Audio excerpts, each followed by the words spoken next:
That's pretty good, huh? Well, in celebration of the new setup, I'm going to run you through 5 easy things you can do with a single light to light pretty much anything. My lovely model Dustin has returned, and we are starting off with butterfly lighting. This is one of my favorite styles of lighting. So butterfly lighting is created by putting a single soft light source directly above your subject, and then below them having a very light reflection like a polyboard or the white side of a reflector. It's made distinctive by the way it chisels out cheekbones, as well as this very distinct butterfly shape right underneath the nose. That's how you know you've got it. It's one of the old school lighting techniques. It's old school Hollywood headshot style. And as such, it's used a lot for fashion photography and editorials. But you could just as easily use that in video. And the great thing about butterfly lighting is it works for pretty much any face shape. It's just a really flattering look. Next up, let's talk about split or side lighting. So split lighting or side lighting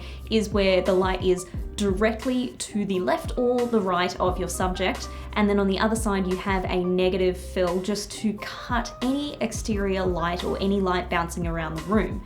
If there is any other light source in the room or any other white walls that you need to cover, you'll need to cover those as well to get the best effect. If you don't know what negative fill is, it's pretty much just a piece of black material, or even some reflectors have a black side. It could be that as well, but it is just to take away the light. As it's not a reflective surface, it's not going to spew any other light source back at your subject. So it's good for removing light. Sometimes you can keep lighting and lighting and lighting and you won't really get anywhere. Have a think and look at each light source if you're working with multiple lights. I know this video isn't about multiple lights, but if you are working with multiple lights, take one away and then take another away and take another away and see the effect that each of your light sources give, and that will give you an idea as to whether that light source is actually useful for you.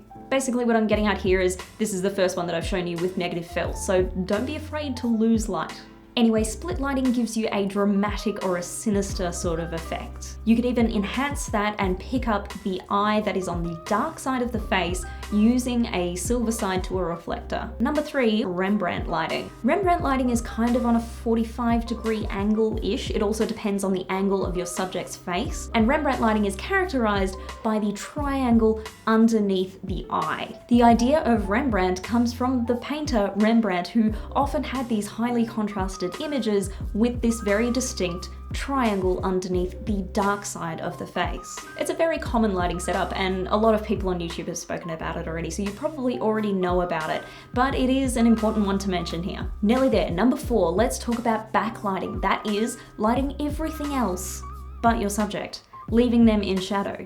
Believe it or not, it's still lighting your subject in a way. Backlighting is really helpful, especially if you're lighting a large area. Sometimes you may not have enough light to light your characters adequately and make the background look extra special or highlight things in the background, and there are a lot of instances in film and TV where DPs have decided to light up the background rather than the actor or the subject, just to draw attention to the subject, but still hint at the wider atmosphere of the shot.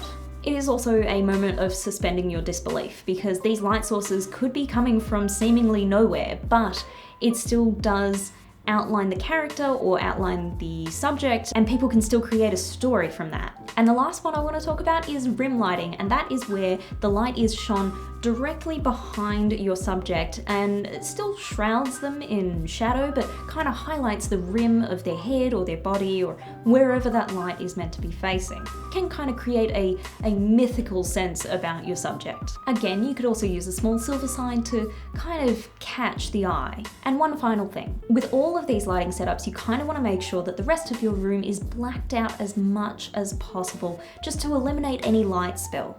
And then in addition to that, also remember that the body of your actor or their clothing may also be a little bit reflective. So be careful about where you shine your light or where your subject is moving or posing. Make sure your light is shining in a purposeful spot.